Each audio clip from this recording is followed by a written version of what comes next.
Apreciados hermanos, que tengan un buen día en el Señor.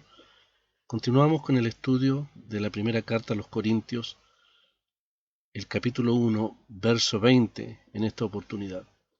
El apóstol Pablo dice: ¿dónde está el sabio? ¿Dónde está el escriba? ¿Dónde está el disputador de este siglo? ¿No ha enloquecido Dios la sabiduría del mundo? Estas preguntas que hace el apóstol deben ser contestadas a la luz de la cruz. Cuando se refiere al sabio,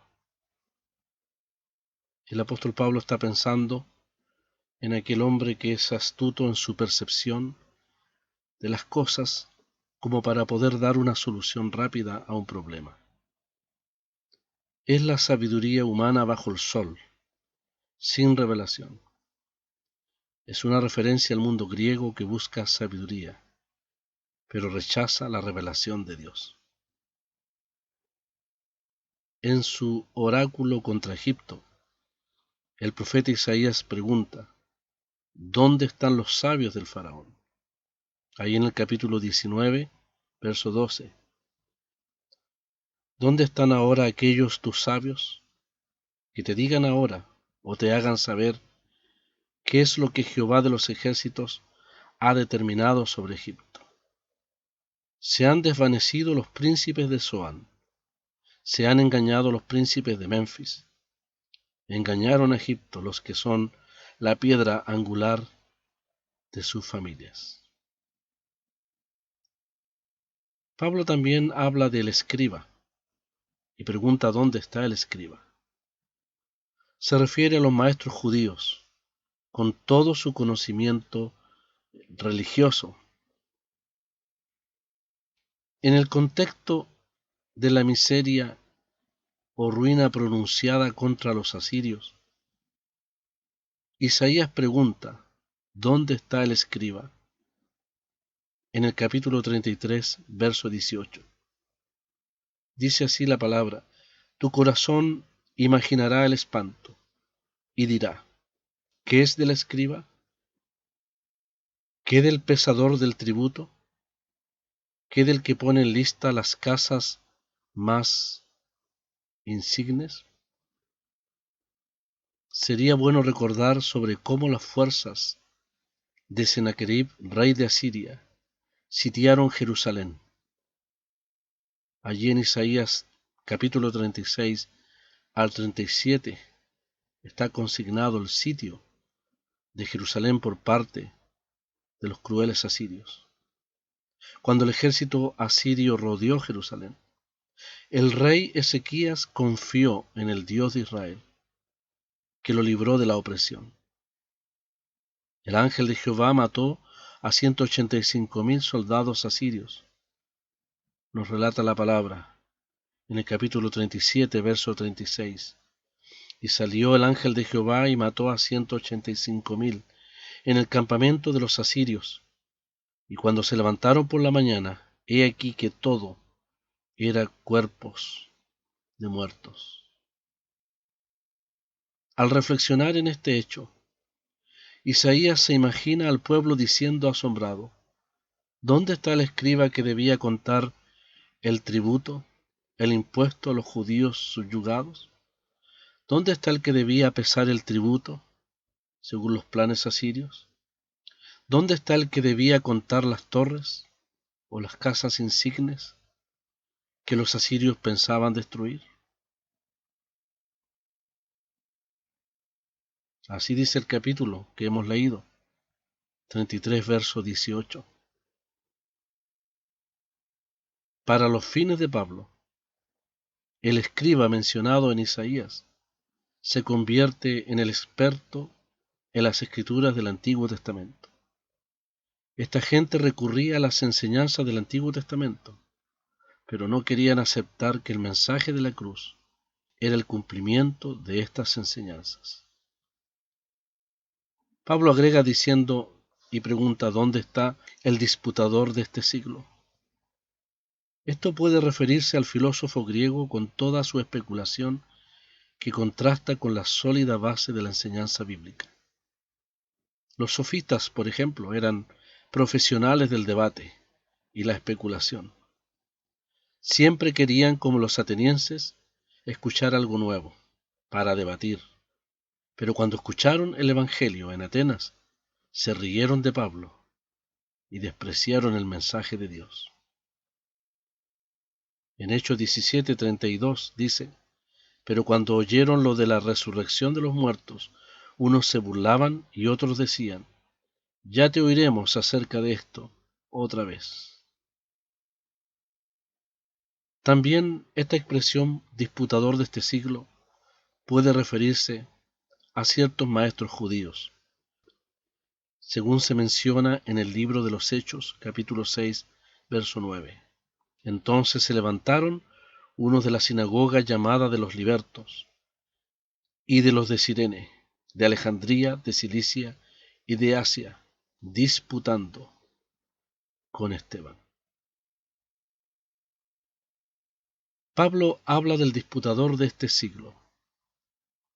Originalmente, el vocablo griego que se traduce como siglo connotaba un periodo largo de tiempo. Después llegó a significar la diferencia entre esta era y la venidera, o sea, la presente era maligna, distinguiéndola de la bendita era mesiánica que viene. Pablo ocupa esta expresión siglo, que es un término cargado de significado en las Escrituras. Es un sinónimo de este mundo. Ambas expresiones comunicaban a los lectores la esencia de la malignidad, tanto mundo como siglo. También estas dos expresiones Pablo las entendía en sentido histórico o temporal y no espacial. Es decir, este mundo no es un lugar, sino que refleja una cualidad perversa de la época en la cual Pablo está escribiendo. La sabiduría entonces de este siglo se limita a este mundo. El estado de tinieblas en que se encuentra este siglo comenzó en la caída de Adán y está bajo el poder de Satanás. Por lo tanto, no puede librarse de sus problemas ni ver una solución. Pablo dice: ¿no ha enloquecido Dios la sabiduría del mundo? Como hemos dicho, desde que Adán se independizó de Dios, el hombre ha tratado de vivir bajo su propia sabiduría. En Romanos 1:22, Dios muestra cómo es locura.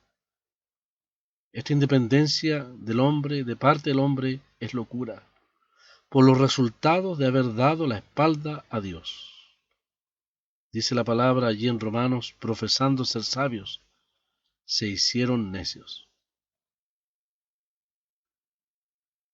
En este texto, Dios muestra que la sabiduría del mundo es locura por medio de la cruz. Es locura despreciar y rechazar las realidades del pecado y el poder de Dios para salvar por medio de la obra de la cruz.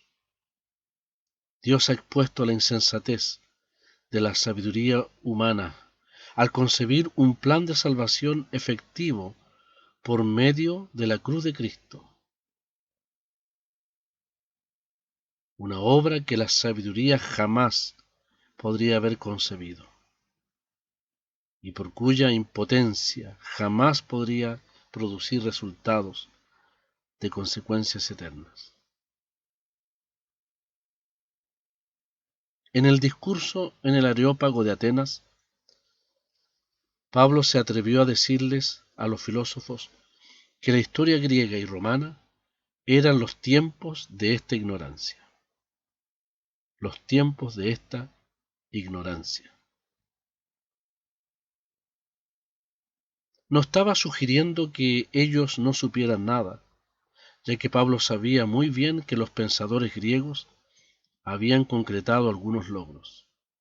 No obstante, esa sabiduría no les permitió encontrar ni a Dios ni conocer la experiencia de salvación. Si el hombre fuera realmente sabio, al observar a su alrededor podría haber encontrado el mensaje de un Dios poderoso y redentor. Aún hoy los hombres piensan que la ciencia, los razonamientos, la filosofía o los conceptos religiosos le llevarán a la verdad.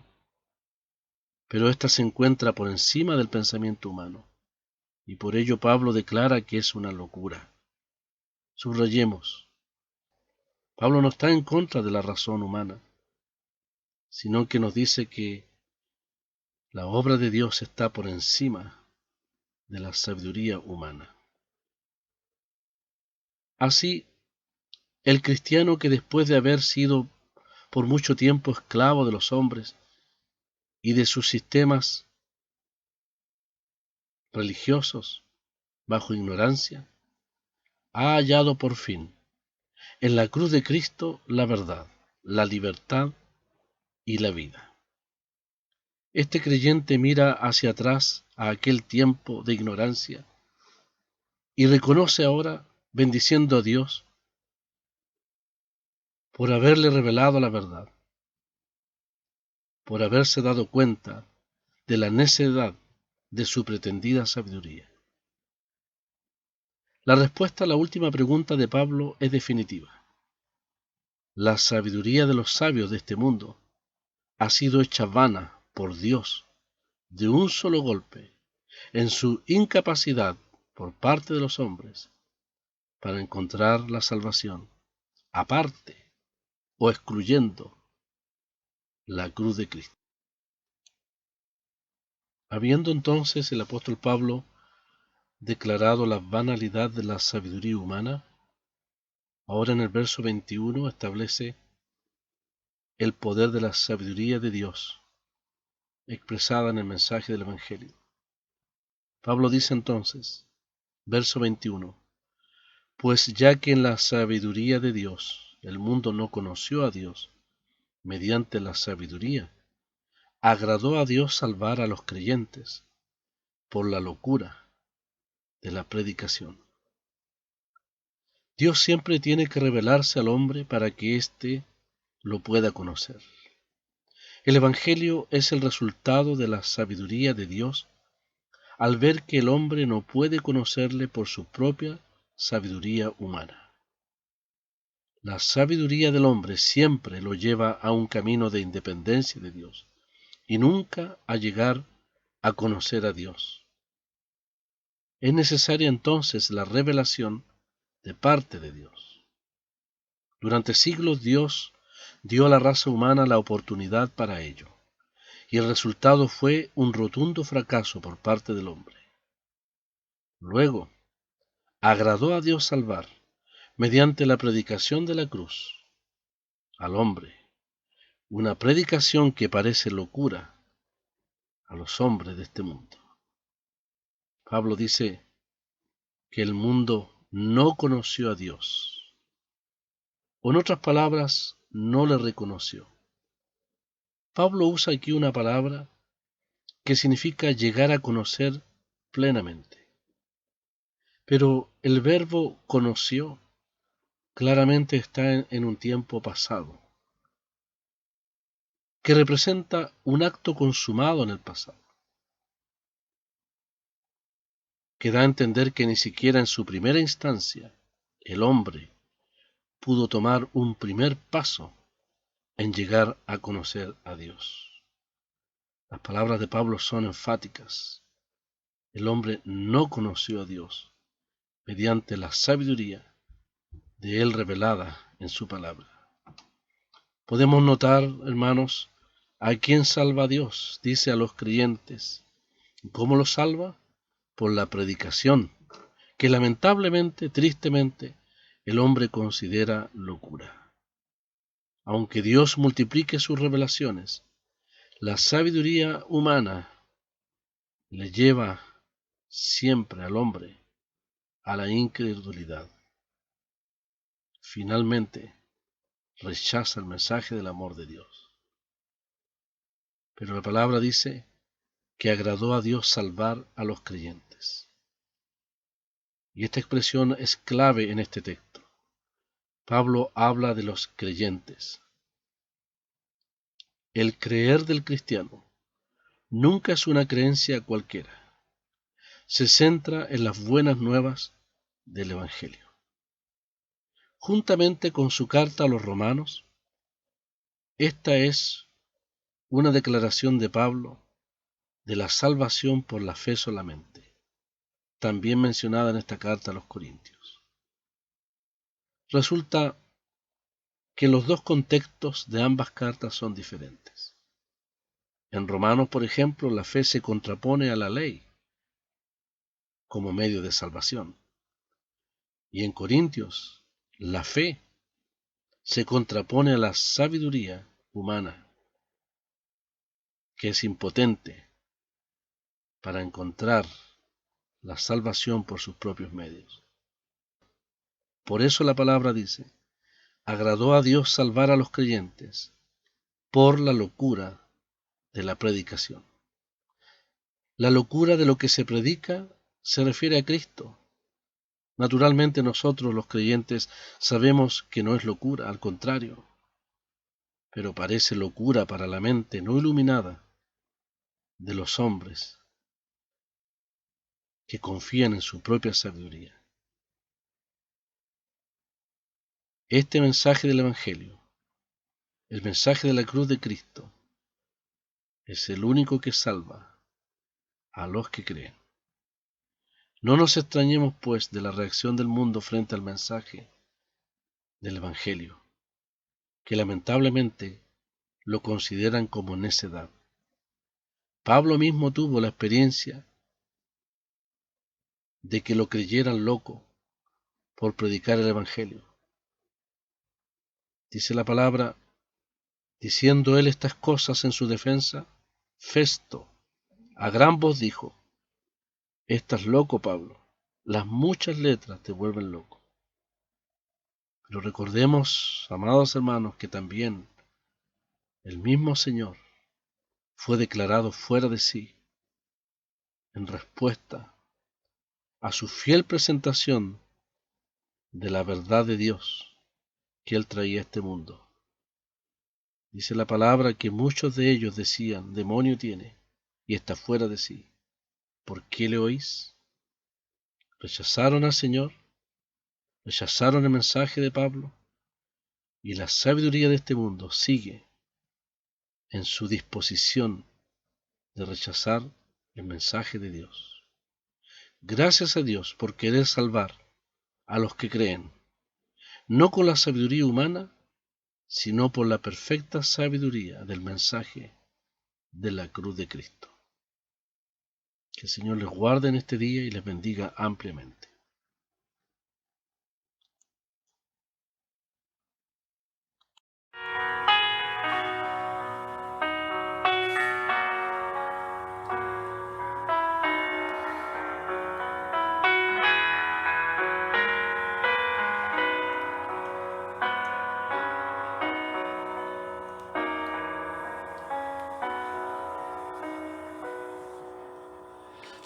Cerca, más cerca, oh Dios de ti.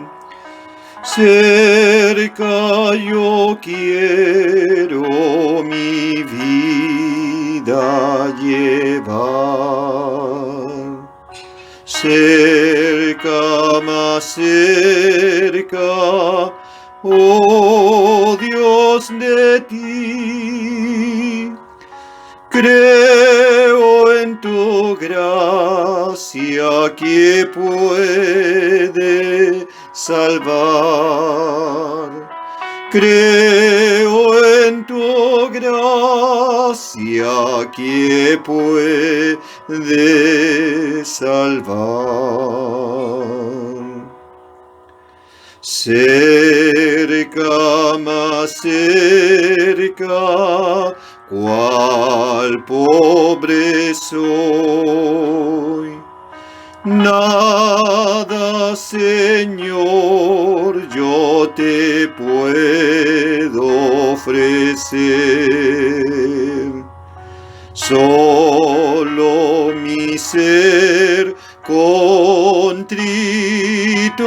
te doy, pueda contigo la paz obtener, pueda contigo la paz obtener. Cerca, más cerca, Señor, de ti, quiero ser tuyo dejando el pecado. Goces y pompas vanas aquí, todo, Señor, quiero ahora dejar. Todo, Señor, quiero ahora dejar. Cerca, más cerca, mientras el ser aliente vida y busque tu paz. Y cuando al cielo pueda ascender, ya para siempre conmigo estarás. Ya para siempre conmigo estarás.